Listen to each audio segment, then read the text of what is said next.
দর্শক আমন্ত্রণ জানাচ্ছি রাতের দীপ্ত সংবাদে। সঙ্গে আছে এই মুহূর্তে আমি রুবায়েত হাসান। আর শুরুতেই থাকছে প্রধান খবরের শিরোনাম। দেশের আকাশে কোথাও শাওয়াল মাসের চাঁদ দেখা যায়নি। পবিত্র ঈদ উল ফিতর উদযাপন শনিবার। প্রধানমন্ত্রী ও দেশের জনগণকে ঈদের শুভেচ্ছা জানিয়ে ভারতের প্রধানমন্ত্রী নরেন্দ্র মোদীর বার্তা। ছুটির তৃতীয় দিনে স্থল, রেল এবং নৌপথে বাড়ি ফিরছে মানুষ, বাড়তি ভাড়া আদায়ের অভিযোগ। গরুর মাংস প্রতি কেজি ছাড়ালো ৮০০, সেমাই স্থিতিশীল থাকলেও বাড়তি দাম পোলাও চালের।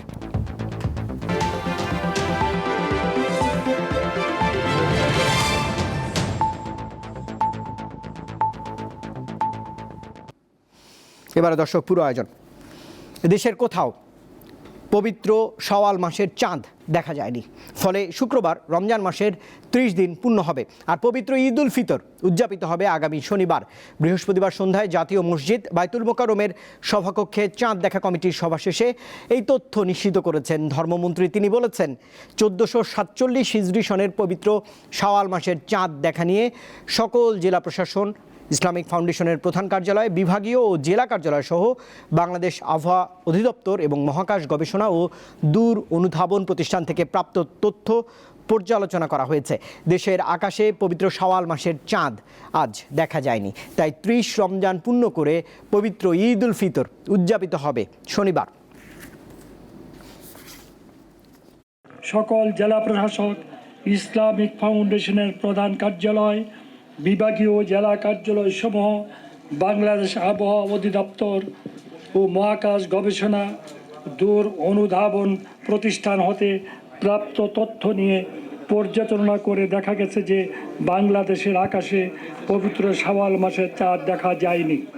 ২১ মার্চ ২০২৬ তারিখ শনিবার সারা দেশে পবিত্র ঈদ উল ফিতর অনুষ্ঠিত হবে ইনশাআল্লাহ। জাতীয় ঈদগাহে ঈদ উল ফিতরের এবার অন্তত ৪০,০০০ মুসল্লি নামাজ আদায় করতে পারবেন। সেখানে একই সঙ্গে ঈদের নামাজ আদায় করবেন রাষ্ট্রপতি মোহাম্মদ শাহাবুদ্দিন এবং প্রধানমন্ত্রী তারেক রহমান। সকালে জাতীয় ঈদগাহ পরিদর্শনে গিয়ে এসব কথা জানিয়েছেন স্থানীয় সরকার প্রতিমন্ত্রী মীর শাহে আলম। এছাড়া জাতীয় ঈদগাহ পরিদর্শন শেষে ডিএমপির ভারপ্রাপ্ত কমিশনার জানিয়েছেন, ঈদ জামাতে নিরাপত্তা নিশ্চিত করতে কয়েক স্তরের নিরাপত্তা ব্যবস্থা রাখা হয়েছে। নির্বিঘ্নে ঈদের নামাজ আদায়ে সকলের সহযোগিতা প্রত্যাশা করেছেন তিনি।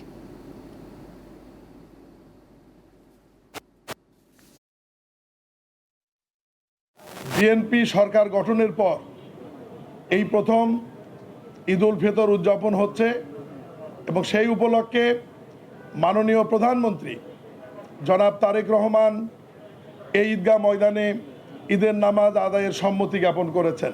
দীর্ঘদিন পর জাতি মহামান্য রাষ্ট্রপতির সাথে একজন পুরুষ প্রধানমন্ত্রী হিসাবে এই ঈদে একসঙ্গে দুইজন ভিভিআইপিকে নামাজ পড়ার জন্য দেখবেন এবং যে সমস্ত মুসল্লিরা এখানে উপস্থিত থাকবেন তারা তাদের সঙ্গে সাক্ষাৎ করতে পারবেন এবং দেখতে পারবেন।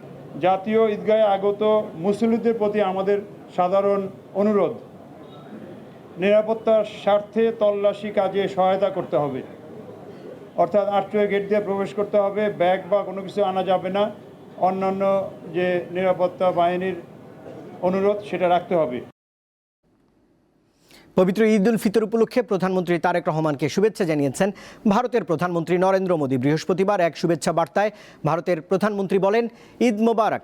বার্তায় ভারতের সরকার ও জনগণের পক্ষ থেকে তিনি প্রধানমন্ত্রী তারেক রহমান ও বাংলাদেশের ভাতৃপ্রতিম জনগণকে ঈদ উল ফিতরের এই আনন্দময় উৎসবে আন্তরিক শুভেচ্ছা জানিয়েছেন।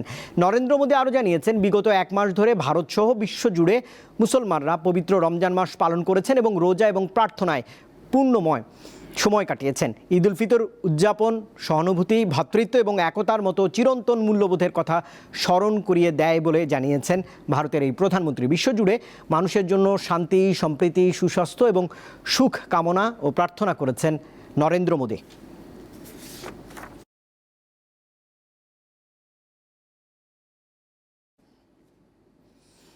একটি দুর্ঘটনা ঈদ যাত্রার তৃতীয় দিনে 3টি ট্রেনের যাত্রীদের ভোগান্তি বাড়িয়েছে।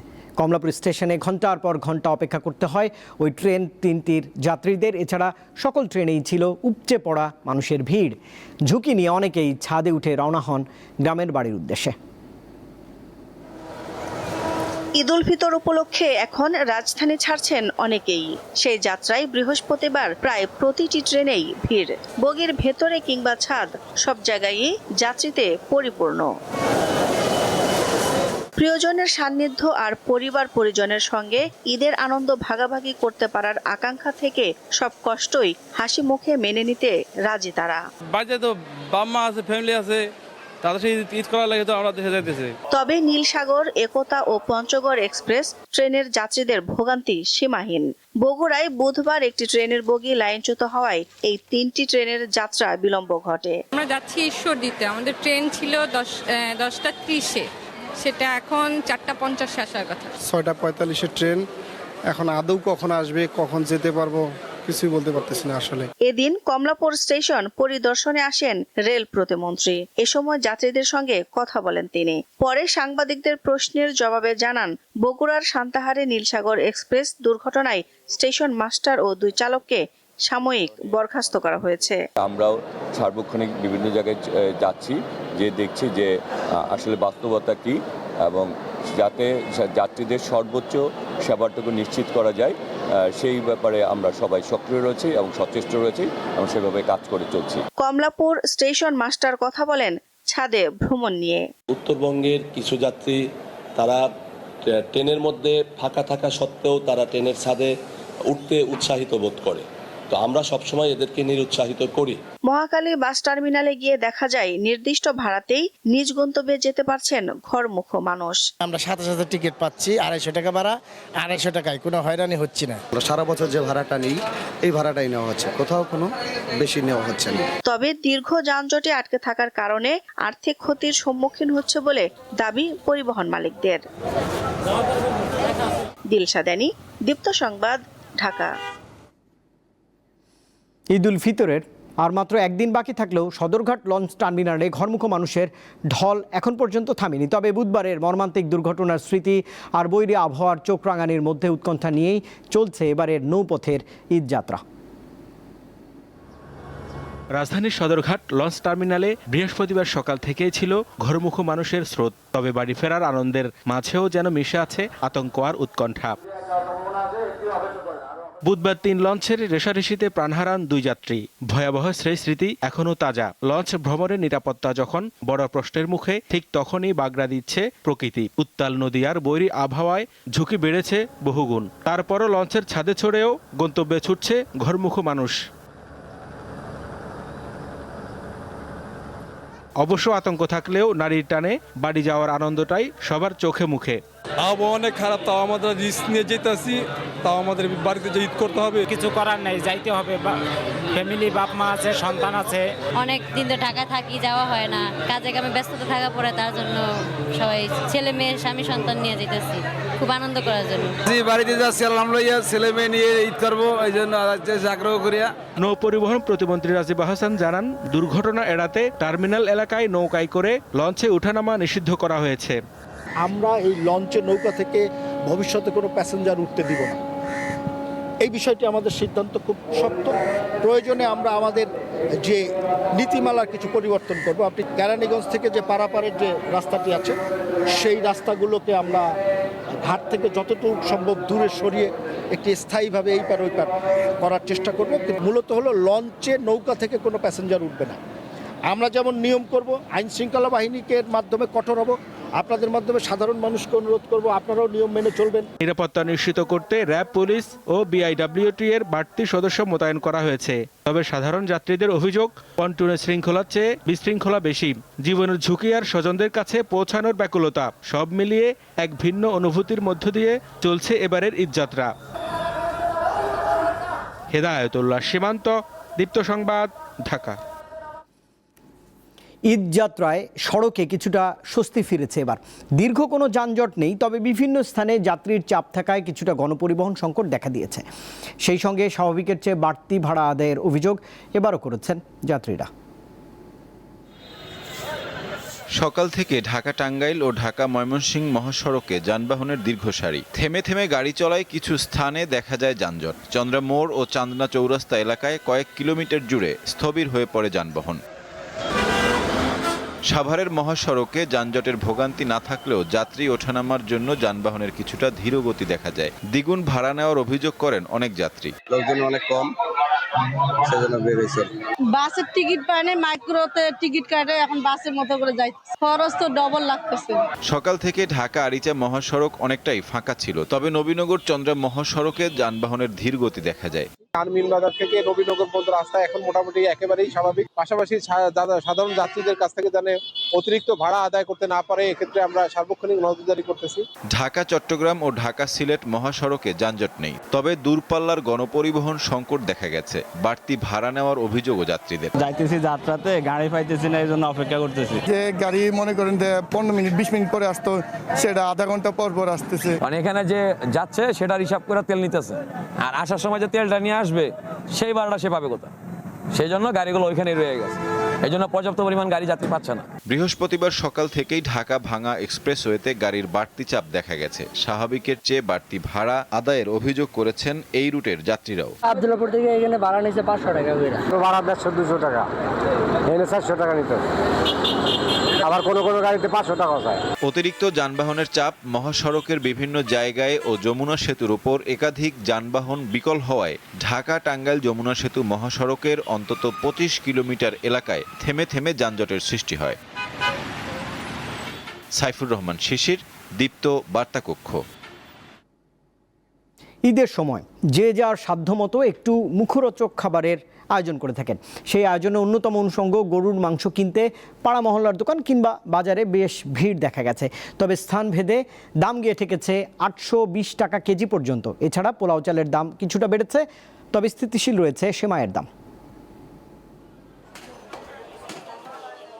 ঈদের দিন সকালে একটু মিষ্টি মুখ করে নামাজ আদায় করতে যাওয়া, সেজন্য এদেশের ঘরে ঘরে সেমাই একটি বহুল ব্যবহৃত খাবার। কারো পছন্দ লাচ্ছা বা ঘিয়ে ভাজা, আবার কারো পছন্দ লম্বা সেমাই।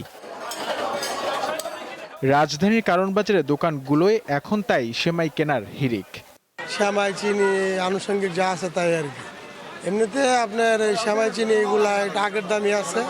গরিব বা সচ্ছল যে যার সাধ্যমতো পরিবারের সদস্যদের একটু মাংস প্লেটে তুলে দিতে চান, কিন্তু ঈদের আগ মুহূর্তে দেখা যায় গরুর মাংসের দাম কিছুটা বেড়ে গেছে। আবার স্থান ভেদেও পার্থক্য রয়েছে, 780 থেকে 820, আবার কোথাও 850 টাকাতে গরুর মাংস বিক্রি হতে দেখা যায়। খাসির মাংস বিক্রি হচ্ছে কেজি প্রতি 1200 টাকায়। খাসির কেটা নাই বললেই চলে, খাসির গোশ অরিজিনালটা যদি দিতে যাই 1400 টাকা হাটে কিনা পড়ে, আমরা তো এখানে 1400 বেচতে পারি না, 1200 বেচতে পারি না।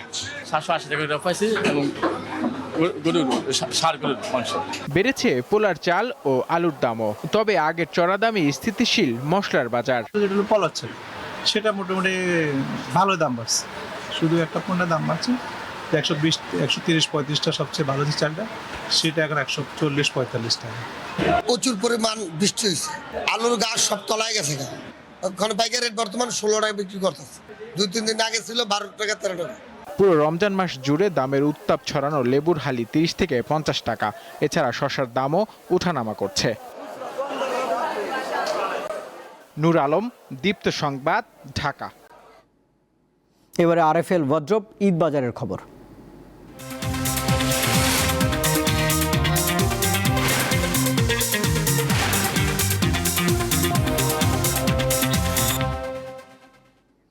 রাজধানীতে ঈদের আগে শেষ মুহূর্তে জমে উঠেছে কেনাকাটা। মার্কেটগুলোতে বাড়ছে সকল ধরনের ক্রেতাদের উপচে পড়া ভিড়। কাপড়ের দাম নিয়ে কিছুটা নাখোশ ক্রেতারা। শেষ মুহূর্তে চলছে ঈদের কেনাকাটা। রাজধানীর শপিং মলগুলোতে ভিড় করছেন বিভিন্ন বয়সের ক্রেতারা। সকাল থেকে গভীর রাত পর্যন্ত জমজমাট থাকছে মার্কেটগুলো। এবার ঈদে মেয়েদের লেহেঙ্গা, 3 পিস, গাউন, পাকিস্তানি ও ইন্ডিয়ান 3 পিস বেশি বিক্রি হচ্ছে। ছোটদের জামা ও পার্টি জামার চাহিদাও অনেক। শাড়ি, শার্ট, প্যান্ট, পাঞ্জাবি সহ জুতা, স্যান্ডেলের দোকানেও ক্রেতাদের ভিড় লক্ষ্য করা গেছে। জামাগুলো কেনা হয়েছে, এখন শুধুমাত্র লাস্ট শপিং জুতার জন্য চলে আসে। আমি এমনি একটা ব্যাগ কিনছি, আর একটা ব্যাগ কিনবো, তারপরে একটু 3 পিস দেখতেছি। ওরা আমার 3টা মেয়ে ঘরে থাকে, ওদের জামা আমি আগেই বানিয়ে দিয়েছি। এখন ওই যে জুতার জন্য, জুতার মাপের জন্য ওদেরকে সবাইকে নিয়ে আসছি। এবছর কাপড়, জুতা ও স্যান্ডেল সহ সবকিছুর দাম কিছুটা বেশি, কিন্তু পরিবার পরিজনদের জন্য কিনতে পেরে খুশি তারা। প্রাইস তো একটু বাড়তি, গতবারের তুলনায় তো বাড়তি অবশ্যই। আনন্দ কিন্তু ইসলামে আছে, ঈদের সময় উৎসবটা পালন করতে হয়, আর আমরা প্রস্তুতি নিচ্ছি ইনশাল্লাহ। চাঁদ দেখার সাথে সাথে আমরা সেই ঈদের উৎসব পালন করব। বিক্রেতারা জানান খরচ বেশি হওয়ায় বেশি দামে পোশাক বিক্রি করতে হচ্ছে। ভালো জিনিসের প্রাইস সবসময় বেশি থাকে। ইন্ডিয়ান একটা যদি 1500 রুপির মাল হয়, তাইলে আমাদের সেই 1500 রুপির মালটা কিনতে হইতেছে 2.2, তাহলে আমাদের 3300 টাকা আমাদের জিনিসটা দামই পড়তেছে। তাহলে আমরা 33 জিনিসটার দামটা আমরা মিনিমাম 500 টাকা লাভ করতে হবে, তাহলে প্রায় 4-এর কাছাকাছি পড়ে, তাহলে তো দামটা বাড়বেই। ঈদকে সামনে রেখে সর্বোচ্চ বিক্রির চেষ্টা করছেন বলেও জানান তারা। সঞ্জিতা প্লাবনী, দীপ্ত সংবাদ, ঢাকা। চট্টগ্রামের টেরিবাজার এলাকায় কেবি অর্কিড প্লাজা নামের একটি বহুতল মার্কেটে অগ্নিকাণ্ডে অন্তত 2 জনের প্রাণহানি ঘটেছে। নিহতরা হলেন পটিয়া উপজেলার ইউনুস এবং সোলাইমান। আগুনের ধোঁয়ায় তারা শ্বাসরোধ হয়ে মারা যান বলে প্রাথমিকভাবে ধারণা করা হচ্ছে। ফায়ার সার্ভিস জানিয়েছে সকাল 9:50 আগুনের খবর পেয়ে 4টি ইউনিট ঘটনাস্থলে পৌঁছায়। বেলা 11টার দিকে আগুন নিয়ন্ত্রণে আনতে সক্ষম হন ফায়ার সার্ভিসের কর্মীরা।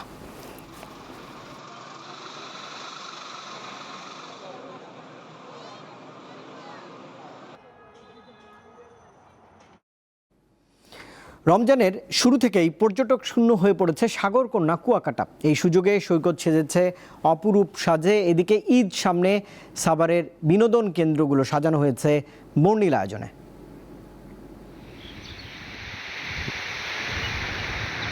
ধুধু বালুকা বেলায় বাতাসে দোল খাচ্ছে গুলমলতা ও তার রঙিন ফুল। পাশেই লাল কাঁকড়ার অবাধ ছোটাছুটি, রয়েছে অতিথি পাখি। এছাড়া বিশাল এলাকা জুড়ে সাদা ঝিনুকের আস্তরণ। মন জুড়ানো এমন দৃশ্য পটুয়াখালীর কুয়াকাটা সমুদ্র সৈকতের চর গঙ্গামতী এলাকার। 22 কিলোমিটার সৈকত জুড়ে এখন সজীবতার সমারোহ। এই রোজার মাসটা দীর্ঘ এক মাস ধরে পর্যটকের চাপ খুব কম। ওখানে কিছু পাখি আছে যেগুলো এখান থেকে যাইয়ে দেখতে হয়, আর আশা করি ইনশাল্লাহ ঈদের পর আসলে এটা মনে হয় এখান থেকে তারা উপভোগ করতে পারবে। বিচের পারে যেমন তিন নদীর মোহনা, লালকাকের চট্ট, যেরকম এসব জায়গায় যায় আমাদের মনটাই অন্যরকমের শান্তি পায়। ঈদের টানা ছুটিতে মন জোড়ানো এই সৌন্দর্য উপভোগ করতে কুয়াকাটায় 5 লক্ষাধিক পর্যটকের আগমনের আশা সংশ্লিষ্টদের। মানুষের আনাগোনা কম থাকাতে সব জায়গায় ডিস্টারবেন্সই ছিল না, যার জন্য আনাচে কানাচে সব জায়গায় পর্যটন শিল্পের বিচেও পাখি, লাল কাঁকড়া এবং বিচারণ করতেছে। ঈদের পরে আমাদের একটা বড় সংখ্যক টুরিস্ট আসবে, এটা আমাদের প্রত্যাশা, এবং টুরিস্টদেরকে সেফলি এবং উইদিন উইথ সিকিউরিটি তাদের এখানে এসে তাদের এনজয়মেন্ট করে তারা যাতে যেতে পারে সেই ব্যবস্থাটা আমরা থাকবে। এদিকে ঈদের নির্মল আনন্দ দিতে দর্শনার্থীদের জন্য নতুন করে সেজেছে সাভারের বিনোদন কেন্দ্রগুলো।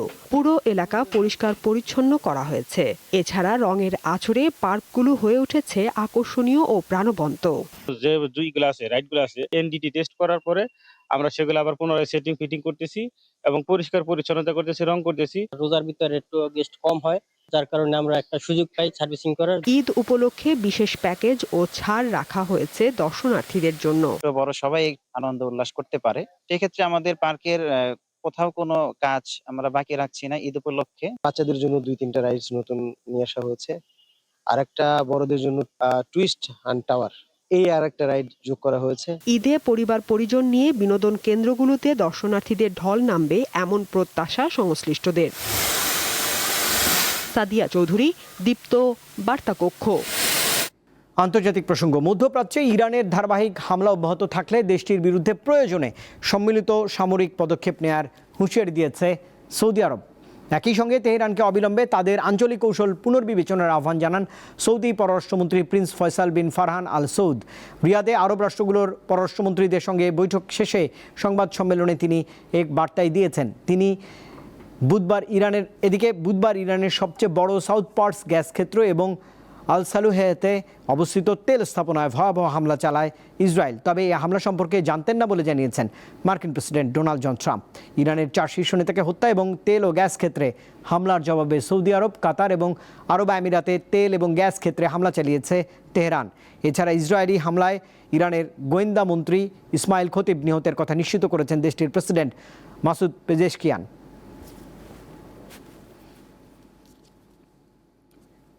বিশ্বের বৃহত্তম গ্যাস ক্ষেত্র ইরানের সাউথ পার্সে হামলা চালিয়েছে ইসরায়েল। জবাবে সৌদি আরব, কাতার ও আরব আমিরাতের বিভিন্ন জ্বালানি স্থাপনায় পাল্টা হামলা চালিয়েছে ইরান।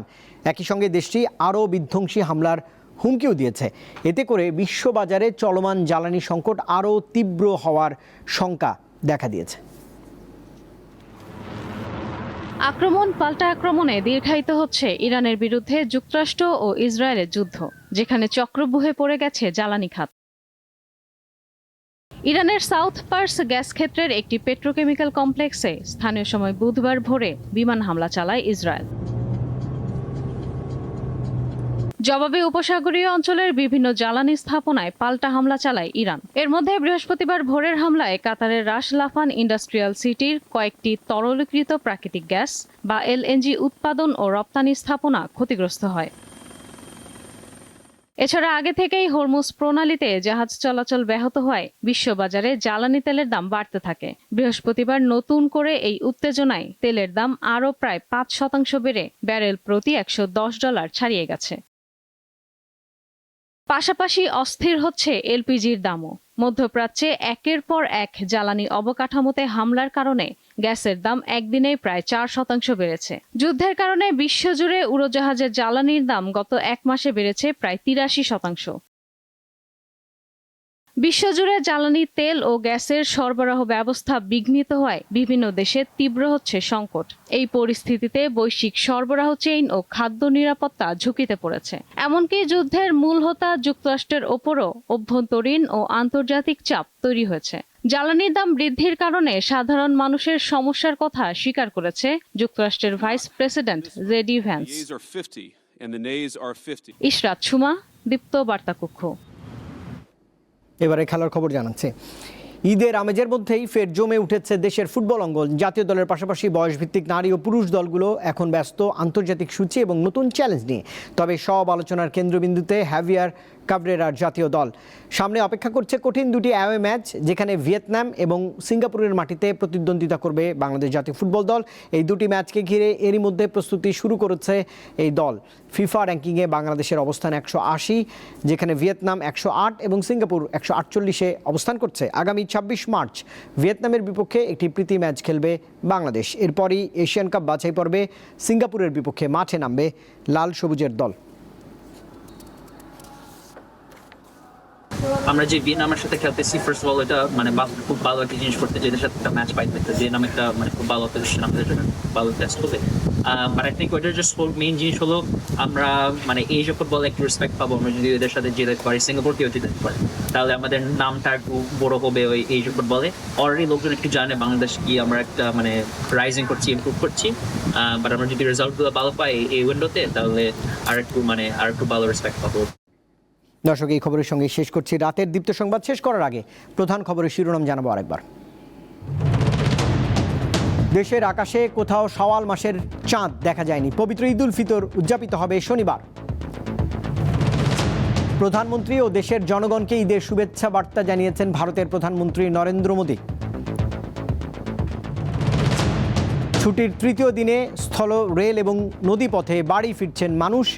বাড়তি ভাড়া আদায়ের অভিযোগ। গরুর মাংস প্রতি কেজি ছাড়ালো 800।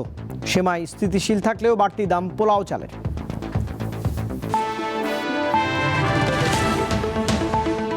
আর দর্শক, এই ছিল এখনকার মতো। এতক্ষণ সঙ্গে থাকবার জন্য ধন্যবাদ সবাইকে। আরও তথ্য বিনোদনের জন্য আপনি যুক্ত থাকতে পারেন দীপ্ত টেলিভিশনের ডিজিটাল প্ল্যাটফর্মগুলোতে। শুভরাত্রি।